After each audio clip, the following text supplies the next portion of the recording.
Sa mundong ito, ang pag-ibig ay parang pag-araro ng tuyot na lupa. Hindi sapat yung lakas. Kailangan ng tiyaga, pawis, at tamang panahon. May mga pusong sadyang nilaan para bungkalin ng pinaka matitigas na damdamin.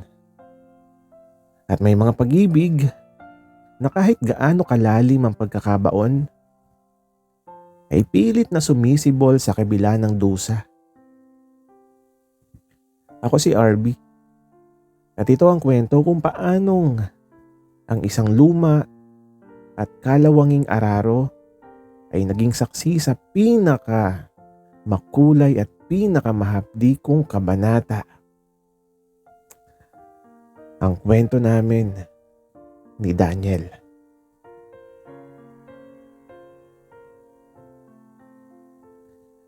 Ang amoy ng basang lupa pagkatapos ng ulan ay laging nagpapabalik sa akin sa baryo sa San Isidro. Doon kung saan ang bawat pitak ng bukid ay may kwento. At ang bawat linyang nililikha ng araro ay tila guhit ng tadhana. Matagal kaming hindi nagkita ni Daniel. Halos 10 taon. Pero nang hapon na yon, habang nakatayo ako sa gitna ng pilapil, nakita ko siyang muli.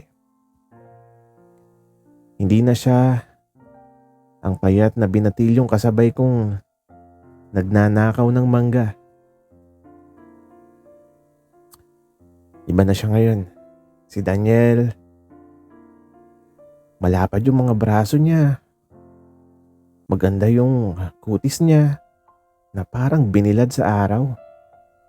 At ang mga mata niya, pareho pa rin. Pero kapag tinitingnan ka niya, parang tila ba nanginginig yung mga tuhod ko.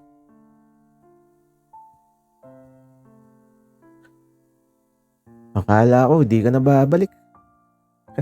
Kamusta? Bungad niya. Walang paligoy-ligoy. Direkta, gaya ng dati. Kailangan kong asikasuhin yung lupa ni Lolo. Daniel, alam mo namang ako lang yung inaasahan nila. Sagot ko. Pilit na pinatatatag yung boses ko sa kabila ng mabilis na pagtibok ng puso ko. Lumapit siya sa akin. Amoy usok siya, pawis, at lalaki. Isang klase ng amoy na mas mabango pa sa kahit anong mamahaling pabango sa Maynila. Tiningnan niya ang luma naming araro na nakatali sa kalabaw.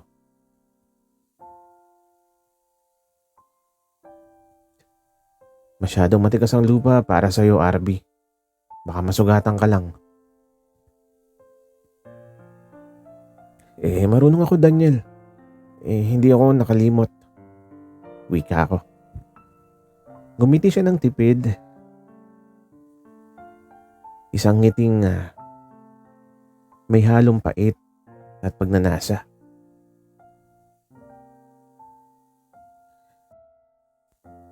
Ang pag-aararo, hindi lang yan basta pagtulak. Kailangan mo maramdaman yung kalyo ng lupa. Kailangan mo sumabay sa ritmo. At kinuha niya ang hawakan ng araro mula sa akin. Sa pagdapo ng kanyang malalaki at magaspang na palad sa kamay ko, tila may kuryenteng gumapang pa itaas. Hindi ko binitiwan agad. Nanatili yung kamay ko sa ilalim ng kanya. Hinarap niya ako. Ang distansya namin ay sapat na para maramdaman ko yung init na nanggagaling sa kanyang katawan. Doon sa ilalim ng dapit hapon, nagbabaga ang langit. Dinala niya ako sa silong ng isang lumang bodega ng palay. Sa loob ng bodega, ang hangin ay puno ng amoy ng tuyong dayami at alikabok. Ngunit sa sandaling, isinandal niya ako sa dingding na kahoy. Ang tanging naramdaman ko lang ay ang bigat ng kanyang katawan laban sa akin. Daniel, mahinang sambit ko. Hindi siya sumagot gamit ang mga salita. Sinakop ng kanyang labi ang sa akin, marahas at puno ng pangungulila. Ang kanyang mga kamay, nasanay sa mabibigat na gawain sa bukid, ay dahan-dahang gumapang sa aking bewang. Itinaas ang aking manipis na suot. Bawat haplos niya ay may kasamang pag-aari. Ang magaspang niyang palad ay sumasayaw sa aking balat. Isang matamis na pagpapahirap na tanging siya lang ang nakakaalam. Nang naramdaman ko ang init ng kanyang hininga sa aking leeg, napapikit ako. Ito, yung araruhan na hindi ko inaasahan. Ang pagbungkal sa mga pagnanasang matagal naming ibinaon sa ilalim ng mga taon ng pagkakalayo. Sa ibabaw ng mga sako ng palay, muli naming natuklasan ang ritmo ng isa't isa. Hindi ito malinis, hindi ito perpekto. Ngunit ito ay totoo. Bawat ungol, bawat pagdikit ng aming mga pawisang balat ay tila pagtatanim ng bagong binhi sa isang lupang matagal ng tigang.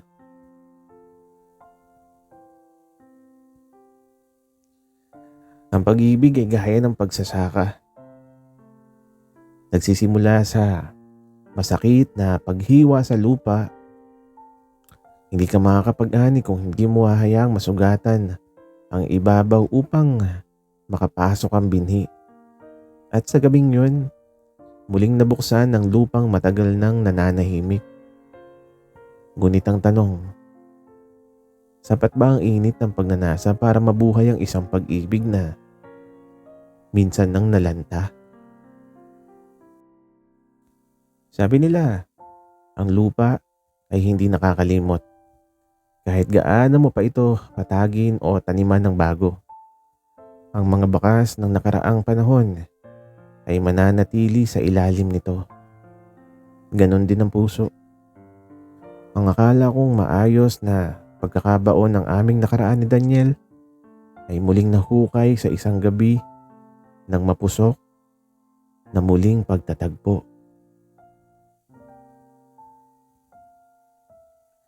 Kinabukasan ng sikat ng araw ay masakit sa mata. Tila mapanghusga. Naabutan ko si Daniel sa labas ng dampa. Tahimik na hinahasa ang talim ng kanyang araro. Ang bawat hagod ng bato sa bakal ay lumilikha ng tunog na tila humihiwa sa katahimikan naming dalawa. Bakit ka ba talaga bumalik, RB? Tanong niya nang hindi tumitingin sa akin. Ang lambing ng kagabi ay napalitan ng tigas ng loob. Sinabi ko na sa'yo, yung lupa ni Lolo.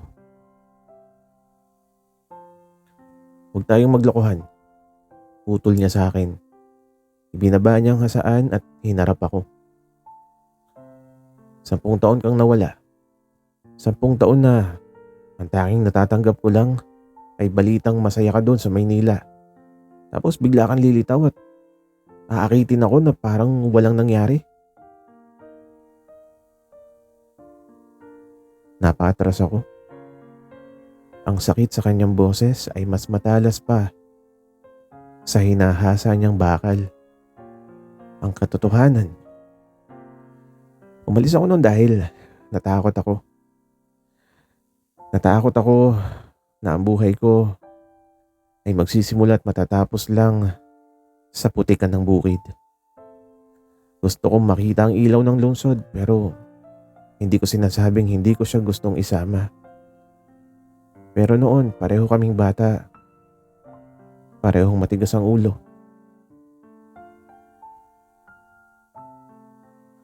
Hindi kita inakit, Daniel. Nangyari yun dahil Dahil ano? Dahil uhaw tayo? O dahil gusto mong patunayan na kahit iniwan mo ako, hawak mo pa rin yung leeg ko? Wika niya. Lumapit siya sa akin. Ang distansya ay muling naglaho. Sa ilalim ng nagbabagang sikat ng araw, ramdam ko yung tensyon sa pagitan namin. Isang halong galit at hindi may kakailang atraksyon. Hinawakan niya ang aking braso, hindi para saktan, kundi para pigilan yung panginginig ko.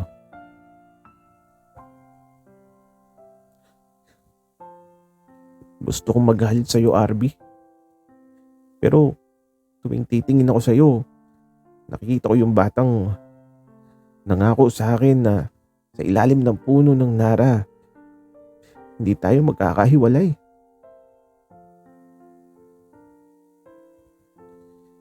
Dinala niya ang kamay ko sa kanyang dibdib. Dito, may sugat na hindi kayang paggalingin ng kahit anong gamot. Ikaw yung humiwa nito. At ikaw din yung may kayang magsara.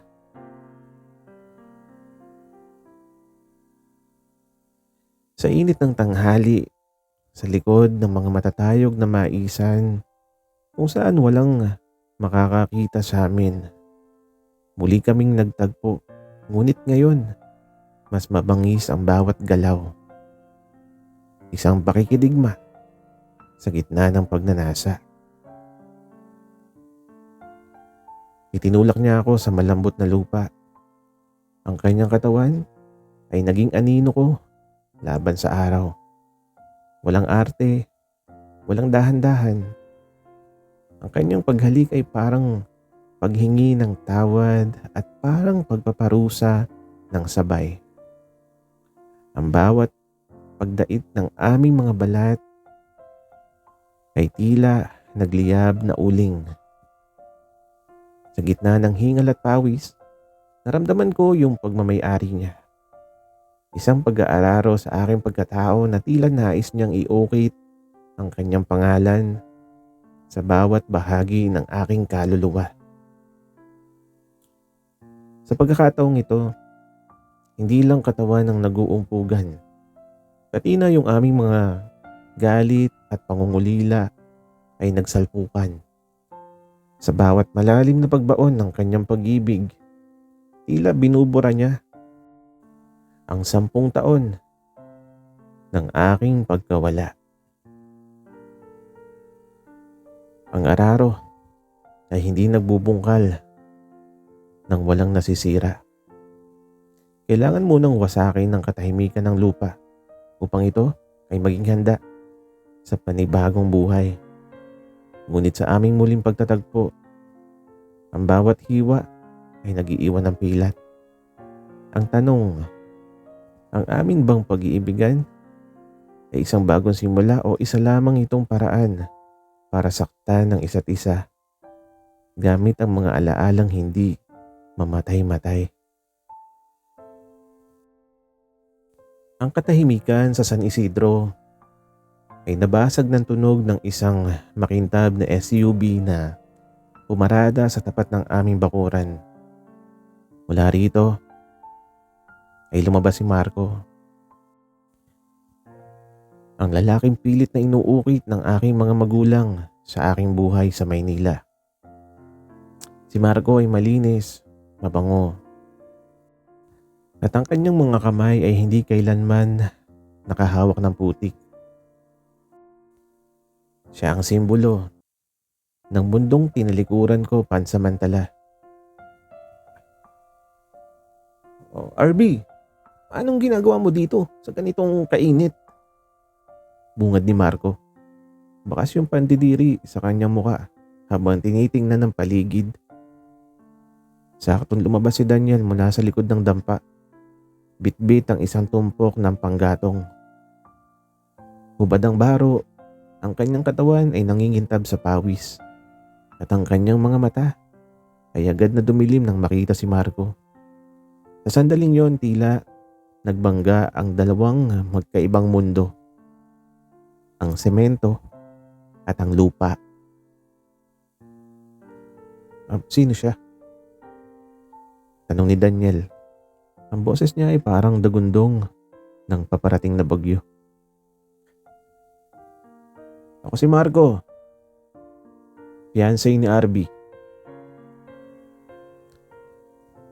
Naunang sumagot si Marco. Sabay lahad ng kamay na agad namang binaliwala ni Daniel. Ang salitang fiancé ay tila isang sampal sa aming dalawa. Nakita ko ang pagtiim ng bagang ni Daniel. Ang tiwalang sinisimulan naming itanim kagabi ay tila agad na binunot na parang damong ligaw. Nang gabing yun, hindi ako makakatulog. Pinatuloy namin si Marco sa bayan, ngunit ang isip ko ay naiwan sa galit na nakita ko sa mga mata ni Daniel. Hindi ko natiis. Pinuntahan ko siya sa kanyang kubo sa dulo ng bukid. Naabutan ko siyang umiinom ng alak, mag-isa, sa ilalim ng liwanag ng buwan.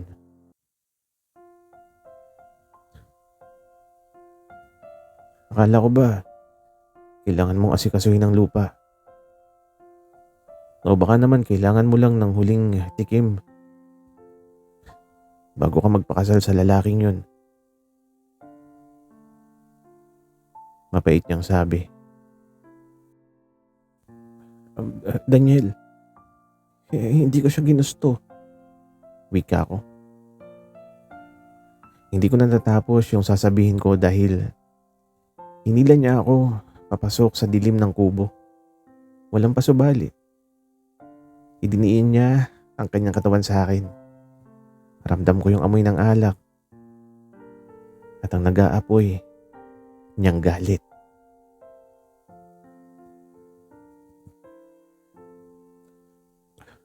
Ipakita mo sa akin kung sino yung tunay na nagmamay-ari sa iyo, Arby. Wika niya sa akin tenga. Ang kanyang hininga ay nagpapataas ng balahibo sa aking batok. Sa pagkakataong ito, ang aming bawat sandali ay hindi lang pagnanasa. Ito ay pag-angkin. Bawat haplos niya ay tila nais mag-iwan ng marka na hindi kayang burahin ng kahit anong sabon ni Marco. Ang kanyang mga labi ay nananalasa. Tila isang araro na pilit na binabasag ang pinakamatigas na bahagi ng aking puso. Sa ibabaw ng papag na gawa sa kawayan, na lumalangit-ngit sa bawat galaw namin, isinuko ko ang lahat. Ang bawat ingay ay pag-amin na kahit anong kinang ng buhay sa Maynila. Dito sa piling ng lalaking ito, sa gitna ng amoy ng lupa at pawis, ang tunay na buhay ay ang init ng kanyang katawan na aking kanlungan. Kahit alam kong ang bawat sandaling ito ay ninanakaw lang namin mula sa katotohanan. May mga pag-amin na sadyang hindi nabubuhay ng magkasama. Ang isa, kailangang mamatay upang ang isa ay sumibol. Sa pagitan ni Daniel at Marco, ako yung lupang pinag-aagawan. Ngunit sa bawat malalim na pagbaon ng galit at pagnanasa, unti-unting lumalabas ang katotohanan. Ang pag-ibig ng walang katapatan ay parang lupang walang ulan. Bitak-bitak at bibitak. Gaano mo man ito araruhin.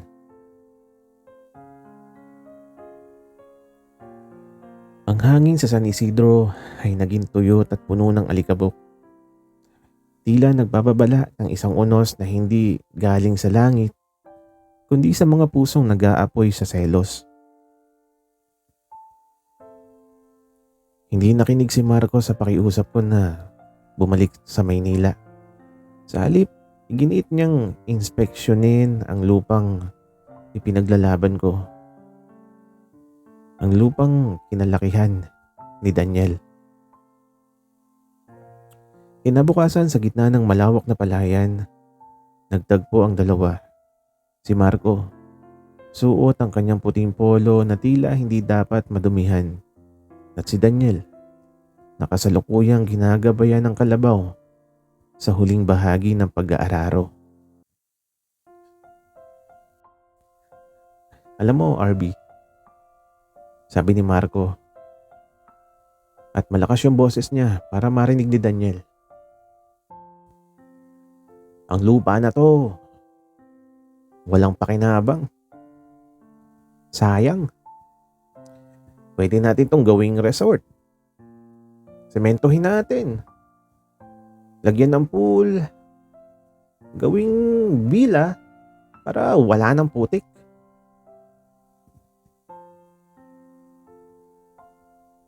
Tumingin si Daniel.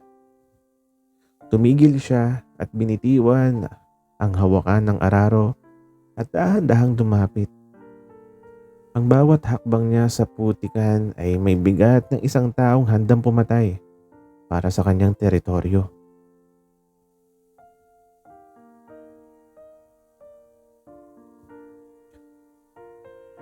Ang lupang ito ay hindi para sa semento. Ang lupang ito ay may kaluluwa. Isang bagay na hindi mo kailanman maintindihan. Dahil ang alam mo lang ay bumili, hindi ang magtanim. Boses ni Daniel na may halong panunuot. Kaya kong bilhin ang lahat. Kahit ikaw. Wika naman ni Marco nang may pangungutya. Hindi na nakapagpigil si Daniel. Isang mabilis na kuwelyo ang ginawa niya kay Marco. Subukan mong bilhin ang dangal ko. At titiyakin ko. Dito ko tayo ililibing sa putik na to.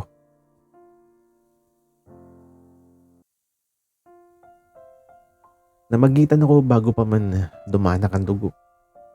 Ngunit ang pinsala ay nagawa na. Pinauwi ko si Marco sa bayan at hinabol ko si Daniel sa dulo ng pilapil. Galit na galit siya. Galit na hindi ko pa nakita noon.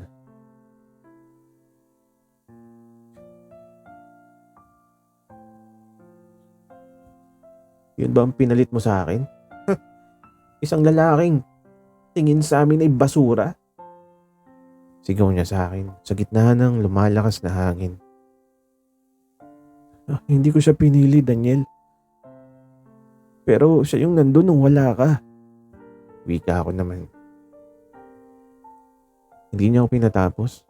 Hinila niya ako sa ilalim ng malaking puno ng mangga. Malayo sa paningin ng sino man. Ang ulan ay nagsimulang pumatak. Malalaking butil na humahagupit sa aming mga balat. Ngunit ang init sa pagitan namin ay mas matindi pa sa bagyo. Sa pagkakataong ito, ang aming pagtatalik ay parang isang paghihiganti. Idiniin niya ako sa magaspang na katawan ng puno. Ang bawat halik niya ay may lasa ng ulan at pait. Ang kanyang mga kamay ay hindi na naghahanap ng permiso. Sila ay nananalasa. Tila binubura ang bawat bakas ng haplos ni Marco na maaaring nananatili sa aking alaala. Sa gitna ng ulan, habang nangyayari ang lahat, naramdaman ko ang kanyang desperasyon.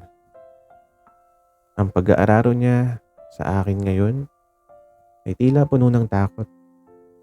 Takot na baka ito na yung huling pagkakataon. Ang lamig ng ulan ay naging singaw sa init ng aming mga balat. Sa bawat malalim na pagbaon, tila isinisigaw niya ang bawat hibla ng aking pagkatao na siya lang ang tanging lalaking may karapatang magbungkal sa aking puso. Nang matapos ang lahat, naiwan kaming kapwa hingal, basang-basa, at nakalubog ang mga paa sa putik. Isang larawan ng dalawang taong pilit na kumakapit sa isa't isa habang ang mundo ay gumuguho sa paligid. Kapag ang ulan ay naging baha, ang lahat ng itinatago ng lupa ay lumulutang. Ang lihim, ang galit, at ang tunay na kulay ng bawat isa.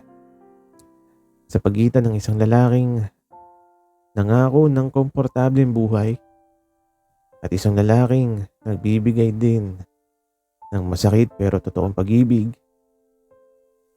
kailangang pumili ng puso. Ngunit sa bawat pagpili, may kailangang iwanan sa gitna ng baha. Hindi lang pala selos ang dala ng hangin, amihan. Isang malakas na bagyo na biglang nagbago ng direksyon at sinalanta ang San Isidro. Ang dating masaganang palayan na inaararo ni Daniel ay naging isang dagat ng putik at tubig sa loob lamang ng ilang oras. Sa gitna ng rumaragas ang baha, nakita ko yung kawalan ng saysay ng yaman ni Marco. Habang nakakulong siya sa loob ng kanyang sasakyan, natatakot na madumihan ang kanyang sapatos, si Daniel ay nasa gitna ng agos. Sinusubukan niyang iligtas ang mga hayop at ang mga kagamitang pagsasaka na tanging pundasyon ng kanyang buhay. Daniel, bumalik ka na dito. Mapanganib na.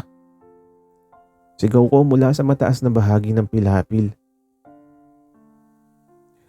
Ang araro ni tatay. Arby, ang araro ni tatay hindi pwedeng matangay. Sigaw niya pabalik habang ang tubig ay hanggang dibdib na niya. Sa isang iglap, isang malaking troso ang inanod ng baha at tinamaan si Daniel. Nakita ko kung paano siya nilamon ng madilim na tubig. Sa sandaling yun ang takot na mawala siya ay mas matindi pa sa takot kong mamatay. Hindi ako nag-isip, tumalon ako sa baha. Nailigtas namin si Daniel sa tulong ng ilang kanayon, ngunit ang aming dampa ay nawasak. Dinala ko siya sa isang abandonadong kamalig na nasa mataas na bahagi ng burol. Doon sa gitna ng kadiliman at sa huni ng hangin na tila nananaghoy, kailangan namin panatilihing buhay ang init ng bawat isa. Basang-basa kami at nanginginig pa sa lamig. Ang tanging paraan para hindi siya mamatay sa hypothermia ay ang pagdait ng aming mga balat sa loob ng kamalig. Sa ibabaw ng mga tuyong sako na natira, hinubad namin ang aming mga basang suot. Sa simula ito ay para sa kaligtasan, ngunit nang magkadikit ang aming mga katawan, ang lamig ng ulan ay mabilis na napalitan ng apoy na matagal nang naglalaboy sa aming mga ugat. Ang bawat panginginig niya ay sinasalubong ko ng higpit ng yakap. Sa gitna ng delubyo sa labas, nahanap namin ang isang mayapang santuwaryo sa loob ng bawat isa.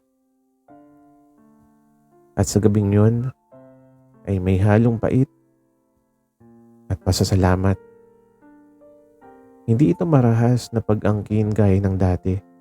Ito'y malambot, mapagkalinga, at puno ng mga pangakong hindi kailangang bigkasin. Ang kanyang mga kamay na nasugatan mula sa pakikipagbuno sa baha ay dahan-dahang gumapang sa aking likuran.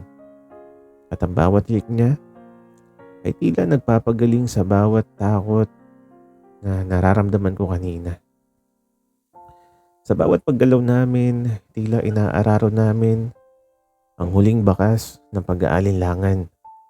Sa harap ng kamatayan, doon namin napagtanto na walang puwang ang pera ni Marco o ang gilas ng Maynila.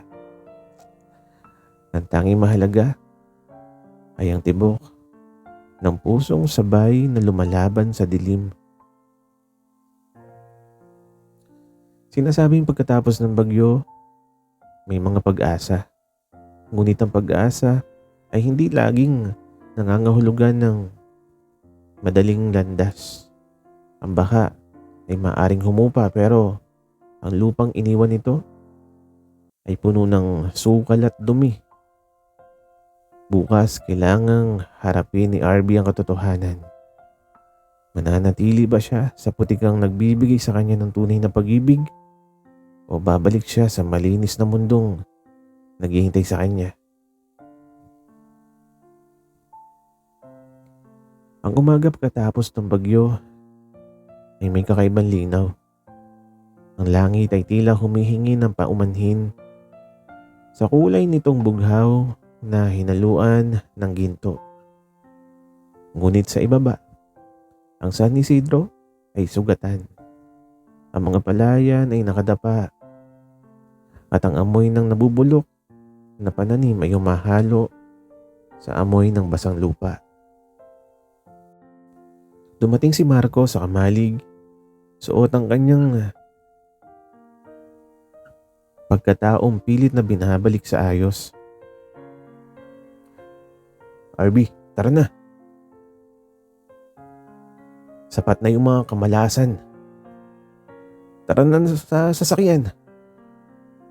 At kalimutan na natin ang mga nangyari. Tiningnan ko si Daniel. Nakatayo siya sa pinto ng kamalig. Hawak ang kanyang luma at putikan na araro na nailigtas niya mula sa baha. Sugatan ng kanyang balikat. Pagod ang kanyang mga mata. Pero ang kanyang tindig ay tila isang punong nara na hindi natumbok ng hangin.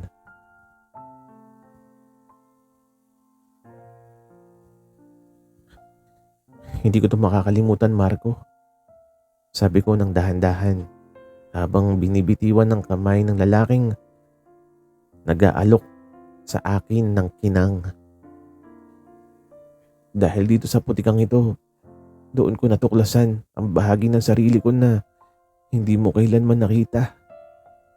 Ang lupang ito, dito ako nakaugat. Wika ko pa.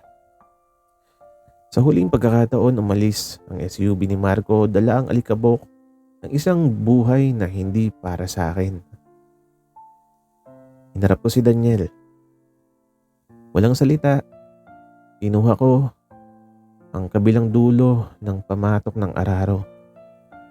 Sa gitna ng nasirang bukid, sinimulan naming muli ang pagbubungkal, hindi para sa pera, kundi para sa bagong simula. Nang sumapit ang hapon, dinala niya ako sa lilim ng dampa na sinisimulan niyang ayusin. Ang aming huling alam niyo na, ay hindi paghihiganti. Hindi rin takot. Ito ay ang rurok ng one great love. Sa ibabaw ng malinis na banig, ang aming mga katawan ay nagtagpo ng may banal na pagsusuyong. Tanging ang mga dumadaan sa unos ang nakakaalam. Ang bawat haplos ni Daniel ay parang pagdilig sa tuyong lupa. Maingat, malalim at puno ng buhay. Ang kanyang pag-angkin ay hindi na marahas kundi isang mahabang sayaw ng pasasalamat. Naramdaman ko yung bawat kalyo sa kanyang kamay na tila gumuguhit ng mapa sa aking balat. Mapa ng aming magiging hinaharap. Sa bawat pagbuo ng kanyang pagmamahal, tila itinatanim niya ang huling binhi ng katapatan na kailan ay hindi na mabubunot ng kahit anong bagyo. ang huling ungol ng kaligayahan. Kami ay naging isa. Hindi lang bilang magkasintahan kundi bilang dalawang kaluluwang tinalo ang tadhana sa sarili nitong laro. Ang tunay na pag-ibig ay hindi matatagpuan sa mga lalaking nangangako ng langit habang natatakot madumihan ang mga paa. Ang one great love ay parang araruhan. Kailangan mong dumaan sa putik. Kailangan mong masugatan ang iyong puso. At kailangan mong maging handang magbungkal sa ilalim ng init at ulan. Dahil sa dulo ng bawat paghihirap, ang pinakamasarap na ani ay ang pag-ibig na dalisay at dinalisay ng panahon at pinagtibay ng lupa. Dito nagtatapos ang aming kwento. Isang kwentong nagsimula sa isang luma at kalawanging araro at nagtapos sa isang pag-ibig na kailanman ay hindi malalanta. Sana'y nagustuhan nyo ang aming kwento. Maraming salamat sa inyong pakikinig.